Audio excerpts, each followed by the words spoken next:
కొరింథీయులకు రాసిన మొదటి పత్రిక ఒకరిని ఒకరు ప్రేమించుడి అనే అంశం ద్వారా కొనసాగుతున్నాం. మనము కొరింథీయులకు రాసిన మొదటి పత్రిక 7వ అధ్యాయము 1 నుంచి 7 వచనాలు మనం చూద్దాం ప్రియులారా. అలా చూడడం వల్లనే మనకు అర్థమవుతుంది. మనకైతే కొరింథీయులకు రాసిన మొదటి పత్రిక 7వ అధ్యాయము 5వ వచనము మనము వాక్య భాగానికి తీసుకొని ఉన్నాము. 1 నుంచి 7 వరకు చదివితే మనకు పరిపూర్ణంగా మనకు అర్థమవుతుంది. మీరు రాసిన వాటి విషయమై స్త్రీని ముట్టకుండుట పురుషునికి మేలు. అయినను జారత్వములు జరుగుచున్నందున ప్రతి వానికి సొంత భార్య ఉండవలెను, ప్రతి స్త్రీకి సొంత భర్త ఉండవలెను. భర్త భార్యకును అలాగుననే భార్య భర్తకును వారి వారి ధర్మములు నడపవలెను. భర్తకే గాని భార్యకు తన దేహంపైని అధికారము లేదు, భర్తకే గాని భార్యకు తన దేహంపైని అధికారం లేదు. అలాగున భార్యకే గాని భర్తకు తన దేహంపైని అధికారం లేదు. ప్రార్థన చేయుటకు మీకు సహవకాశము కలుగునట్లు కొంతకాలం వరకు ఉభయుల సమ్మతి చొప్పుననే తప్ప ఒకరినొకరు ఎడబాయకుడి. మీరు మనసు నిలుపలేకపోయినప్పుడు సాతాను మిమ్మల్ని శోధింపకుండానట్లు తిరిగి కలుసుకొనుడి. ఇది నా హితోపదేశమే గాని ఆజ్ఞ కాదు. మనుషులందరూ నా వలె ఉండగోరుచున్నను, అయినను ఒకడొక విధానమును మరొక విధానమును ప్రతి మనుషుడు తనకున్న కృపావరమును దేవుని వలన పొంది ఉన్నాడు. మనము ఇక్కడ ఈ కొరింథీయులకు రాసిన మొదటి పత్రిక 7వ అధ్యాయము 1 నుంచి 7 వచనాల వరకు మనం చూసినప్పుడు భర్తకు భార్యకు గుర్తు చేస్తూ ఉన్నాడు. మీరు ఏవైనా సమస్యలు ఉన్నా కూడా కలిసిమెలిసి ఉండండి. మీరు దూరంగా ఉండకండి, వేరుగా ఉండకండి. మీరు వేరుగా ఉంటే అపవాది మీలో చొరబడుతుంది. కాబట్టి మీరు వేరుగా ఉండవద్దు. ఒకవేళ పెళ్లి చేసుకోకపోతే పౌలు గారు అంటూ ఉన్నారు, పెళ్లి చేసుకోకపోతే స్త్రీని ముట్టకుండా ఉండమని చెప్పి సెలవిస్తున్నారు. అయినను కొంతమందిలో జారత్వం జరుగుతుంది. కాబట్టి సొంత భార్య ప్రతి ఒక్కరికి ఉండాలని చెప్పి, సొంత భర్త ప్రతి ఒక్కరికి ఉండాలని చెప్పి దేవుని వాక్యము గుర్తు చేయబడుతున్నది ప్రియులారా. కాబట్టి దేవుని వాక్య ప్రకారంగా మనము ముందుకు కొనసాగడము చాలా శ్రేయస్కరమై ఉంటూ ఉన్నది. మనకు ఆత్మీయ స్థితికి బలమైనటువంటి కారణమై ఉంటూ ఉన్నది. కాబట్టి మనల్ని మనము పరిశీలన చేసుకుందాం, మనల్ని మనము ఆలోచన చేసుకుందాం. ఒకరినొకరు ప్రేమించే విషయంలో దూరంగా ఉండకుండగా మొట్టమొదట ఇరుగు పొరుగువాని గురించి చెప్పాడు, శత్రువుని గురించి చెప్పాడు, అలాగునే భార్య గురించి చెప్పాడు, భర్త గురించి చెప్పాడు, మరి పెద్దల గురించి చెప్పాడు. సమస్తము దేవుని వాక్యం మనకు గుర్తు చేస్తుంది. ప్రేమించమని, ప్రార్థన చేయమని చెప్పి గుర్తు చేయబడుతూ ఉన్నది. అలాగునే ఇప్పుడు మనము ఎఫెసీయులకు రాసిన పత్రిక 4వ అధ్యాయము 25 నుంచి 32 వరకు మనం చూద్దాం ప్రియులారా. ఎఫెసీ పత్రిక 4వ అధ్యాయము 22 నుంచి 25 నుంచి 32 వరకు చూద్దాం.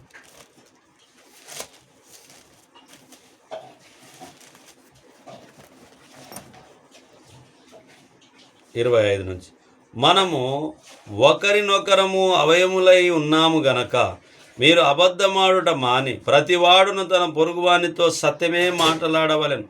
కోపపడుడి గాని పాపము చేయకుడి. సూర్యుడు అస్తమించు వరకు మీ కోపము నిలిచి ఉండకూడదు. అపవాదికి చోటియకుడి. దొంగిలివాడు ఇక మీదట దొంగిలిక అక్కరగల వానికి పంచిపెట్టుటకు వీలు కలుగు నిమిత్తము తన చేతులతో మంచి పని చేయుచు కష్టపడవలెను. వినువారికి మేలు కలుగునట్లు అవసరం బట్టి క్షేమాభివృద్ధికరమైన అనుకూల వచనమే పలుకుడి గాని దుర్భాష ఏదైనను మీ నోట రానియకుడి. దేవుని పరిశుద్ధాత్మ దుఃఖపరచకుడి. విమోచన దినము వరకు ఆయనందు మీరు ముద్రింపబడి ఉన్నారు. సమస్తమైన ద్వేషము, కోపము, క్రోధము, అల్లరి, దూషణ, సకలమైన దుష్టత్వము మీరు విసర్జించుడి. ఒకని ఎడల ఒకడు దయగలిగి కరుణా హృదయులై క్రీస్తునందు దేవుడు మిమ్మును క్షమించిన ప్రకారం మీరును ఒకరినొకరు క్షమించుడి. ప్రేమ ఉండడం వల్లనే క్షమించగలుగుతాము. ప్రేమ లేకపోతే ఎవరిని కూడా క్షమించలేము. ప్రేమ యేసయ్య ప్రేమ, ప్రేమ యేసయ్య ప్రేమ, మారనిది మరువనిది ఈడనిది ఎడమాయనిది, మారనిది మరువనిది ఈడనిది ఎడబాయనిది, ప్రేమ యేసయ్య ప్రేమ, ప్రేమ యేసయ్య ప్రేమ. దేవుని యొక్క ప్రేమ, దేవుని యొక్క వాక్యం మనకు తెలియపరుస్తున్నది ఏమిటంటే సమస్తాన్ని మనము క్షమించేటటువంటి వారిగా ఉండమని చెప్పి అపొస్తలుడైనటువంటి పౌలు గారు మనకు పదే పదే దేవుని వాక్యం ద్వారా గుర్తు చేయబడుతూ ఉంటున్నది. ఆ యొక్క ప్రేమను కలిగి ఉండడము చాలా శ్రేయస్కరము. మరి అంతకన్నా ప్రాముఖ్యమైనటువంటిది మరొకటి మనకు అవసరము లేదు అనేటటువంటిది దేవుని వాక్యం మనకు గుర్తు చేయబడుతూ ఉన్నది.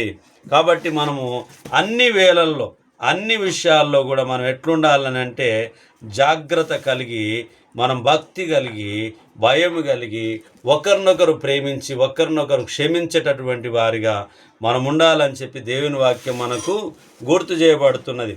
ఎఫెసీయులకు రాసిన పత్రిక 5వ అధ్యాయము 22వ వచనం నుంచి 33వ వచనం వరకు మనం చదువుకుందాం. ఎఫెసీ పత్రిక 22 నుంచి 33 వరకు మనం చూద్దాం. స్త్రీలారా, ప్రభువునకు వలె మీ సొంత పురుషులకు లోబడి ఉండుడి. క్రీస్తు సంఘమునకు శిరసై ఉన్నలాగున పురుషుడు భార్యకు శిరసై ఉన్నాడు. క్రీస్తే శరీరమునకు రక్షకుడై ఉన్నాడు. సంఘము క్రీస్తునకు లోబడినట్టుగా భార్యలు కూడా ప్రతి విషయంలోనూ తమ పురుషులకు లోబడవలెను. పురుషులారా, మీరును మీ భార్యలను ప్రేమించుడి. అటువలే క్రీస్తు కూడా సంఘమును ప్రేమించి అది కలంకమైనను ముడత అయినను అటిది మరి ఏదైనను లేక పరిశుద్ధమైనదిగాను నిర్దోషమైనదిగాను మహిమగల సంఘముగాను ఆయన తన ఎదుట దాన్ని నిలవబెట్టుకొనవలెనని వాక్యంతో ఉదక స్థానము చేత దానిని పవిత్రపరిచి పరిశుద్ధపరచుటకై దాని కొరకు తన్ను తాను అప్పగించుకొనెను. అటువలనే పురుషులు కూడా తమ సొంత శరీరమును వలె తమ భార్యను ప్రేమింపబద్ధులై ఉన్నారు.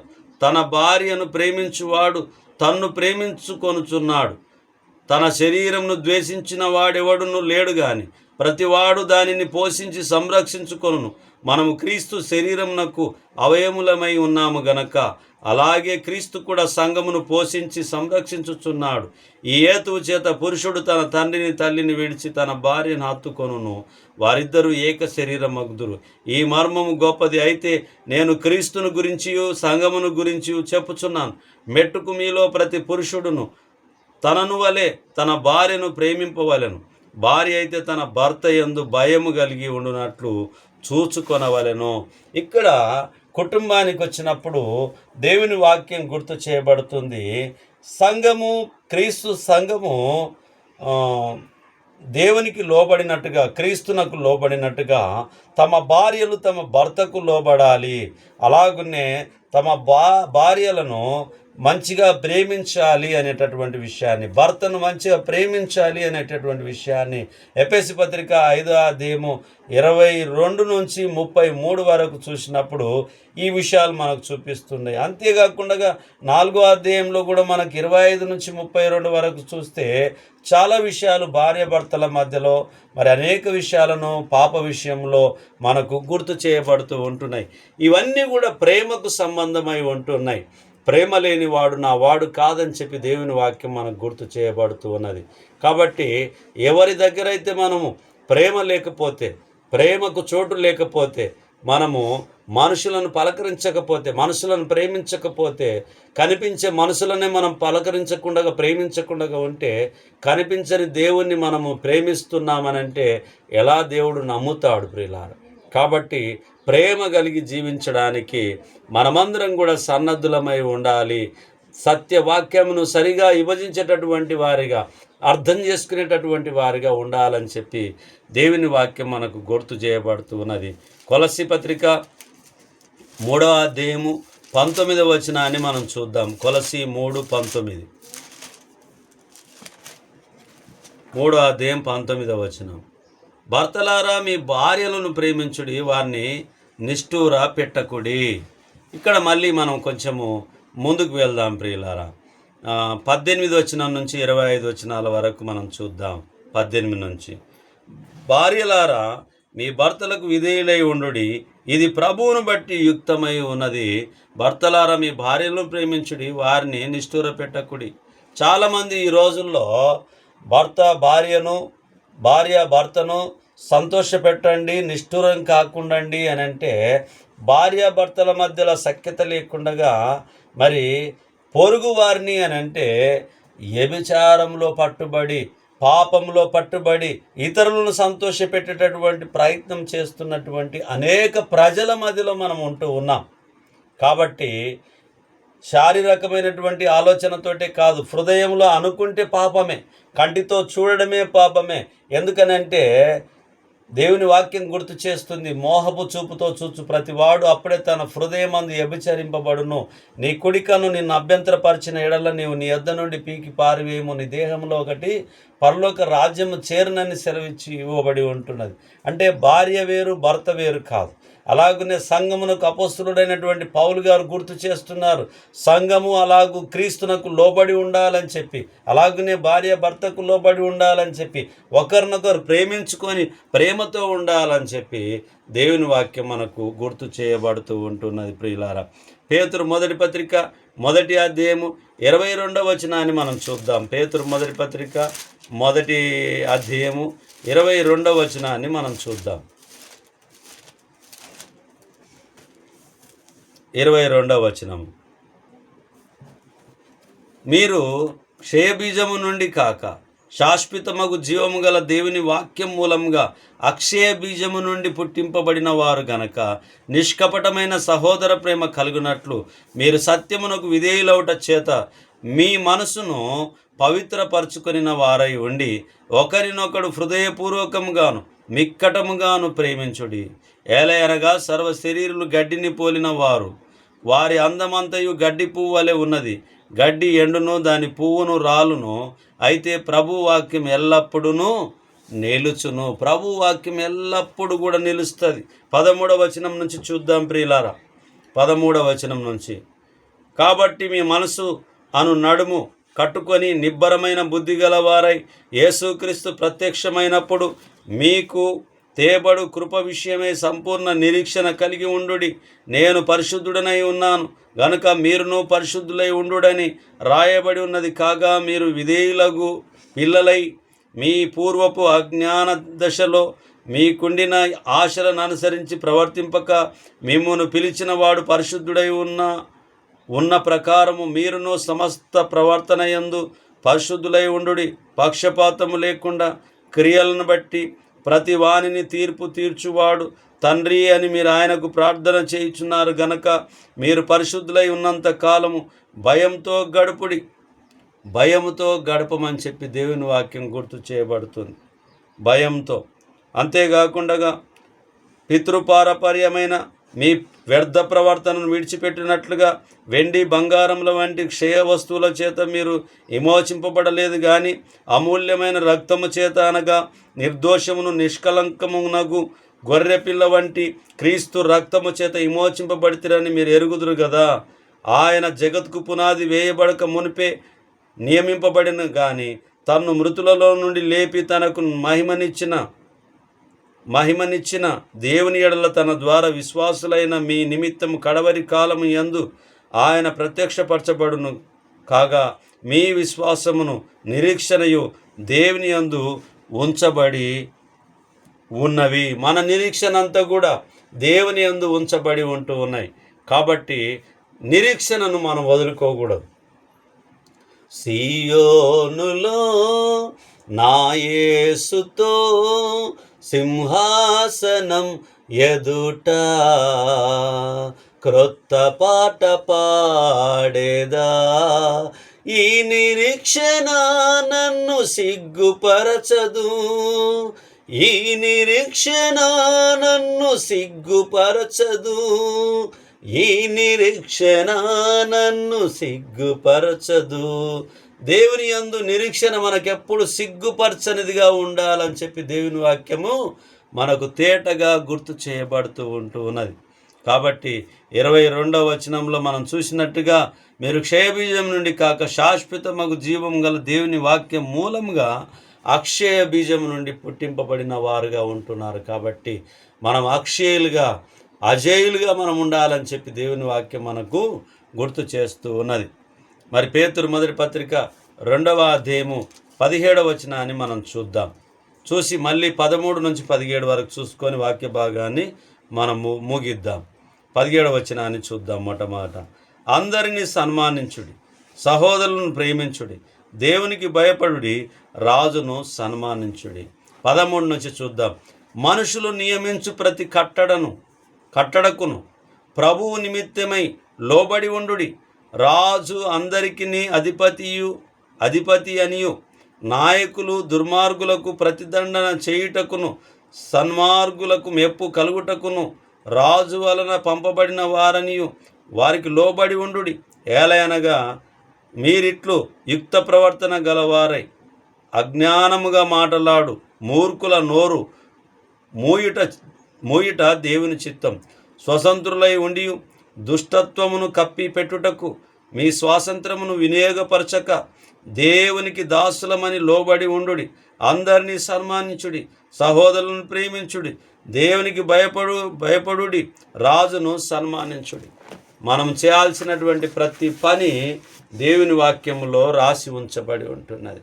కాబట్టి ప్రేమకు వేరుగా మనం ఉండి మన జీవితాలను నాశనం చేసుకోకుండా, మన జీవితాలను తప్పుదోవలో నడిపించుకోకుండా, మన జీవితాలను సత్యమైన మార్గములో నడవడానికి నిత్యము ఆయన సన్నిధిలో ఉండులాగున, మనము మన కుటుంబాలు ఆశీర్వదింపబడులాగున మనము జాగ్రత్త కలిగి ప్రేమ కలిగి ఈ లోకంలో జీవించేటటువంటి బాధ్యులమై ఉంటున్నాం.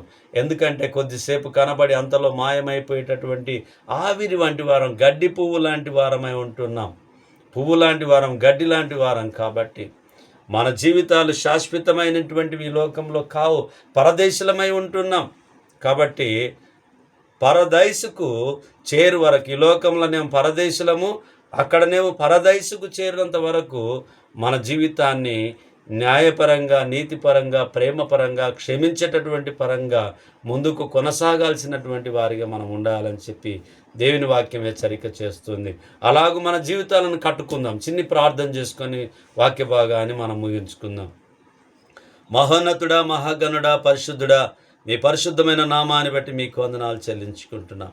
ఇంతవరకునైనా మేము ఒకరినొకరు ప్రేమించుడి అనే అంశం ద్వారా నైనా వాక్య భాగాన్ని మేము 3 భాగాలుగా నాయన వాక్యాన్ని వివరించుకొని ఉంటుండగా ఎంతమంది హృదయాల్లో నాయన వాక్యాన్ని మీరు విత్తబోచున్నారో నాకు తెలియదు. మీ చిత్తము మా అందరి పట్ల నెరవేర్చుమని, సమస్తము మీ కంచె, మీ కాపుదల భద్రత వంచి ఎక్కడైతే మేము తప్పిపోతున్నాము, ఏ విషయంలో అయితే క్షమించలేకపోతున్నాము, ఏ విషయంలో అయితే ప్రేమించలేకపోతూ ఉంటున్నాము, దయతో నన్ను మమ్మల్ని జ్ఞాపకం చేసుకొని మీ చిత్త ప్రకారంగా మమ్మల్ని బలపరిచి, స్థిరపరిచి, విశ్వాసంలో దృఢంగా నడిపించి మరణం వరకు నమ్మకంగా ఉండేటటువంటి భాగ్యాన్ని మాకు అనుగ్రహించమని ఈ మనవులు మీ కుమారుడు, మా ప్రాణరక్షకుడు నజరేయుడైన యేసుక్రీస్తు అతి పరిశుద్ధమైన నామంలో బ్రతిమాలి అడిగి వేడుకొని ప్రార్థించుచున్నాము తండ్రి. ఆమేన్. ఆమేన్. అందరికి ప్రభు నామమున వందనాలు.